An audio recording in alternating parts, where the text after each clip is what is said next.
Bersani batte Renzi in quasi tutti i comuni della Marca. Il sindaco di Firenze ha vinto in solo 8 centri della provincia: San Zenone, Loria, Riese Pio X, Gagliarine, Sanfior, Trevignano, Maser e Mareno di Piave, mentre al primo turno aveva superato il segretario in ben 32 centri del Trevigiano.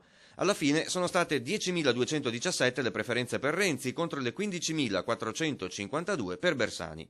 Ma i comitati pro Renzi sottolineano che il numero di voti è stato praticamente lo stesso del 25 novembre e che Bersani ha vinto grazie ai sostenitori di Puppato e Vendola. Resta l'esperienza positiva dei comitati. Abbiamo cercato di portare avanti un'idea nuova di politica, cercheremo di farla condividere al più persone possibile, comunque all'interno del Partito Democratico. Le istanze, le proposte di Matteo Renzi hanno ottenuto comunque un importante 40%. È evidente che queste proposte, queste istanze faranno parte del programma del centro-sinistra per la prossima competizione. Chiusa la polemica sulle 1.400 richieste di voto al ballottaggio, praticamente quasi tutte respinte, i renziani garantiscono la loro fedeltà al partito in vista delle comunali del capoluogo. Assolutamente sì, e col sostegno anche dei renziani o comunque di chi sostiene Matteo Renzi.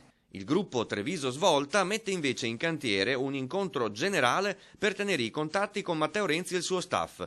Cosa cambierà invece da oggi nell'alleanza di centrosinistra per Casugana? Sarà una alleanza che partirà dai programmi e programmi che saranno costruiti passo passo da tutte le formazioni politiche che hanno aderito appunto a questa carta di valori presentata dal candidato sindaco Giovanni Manindo.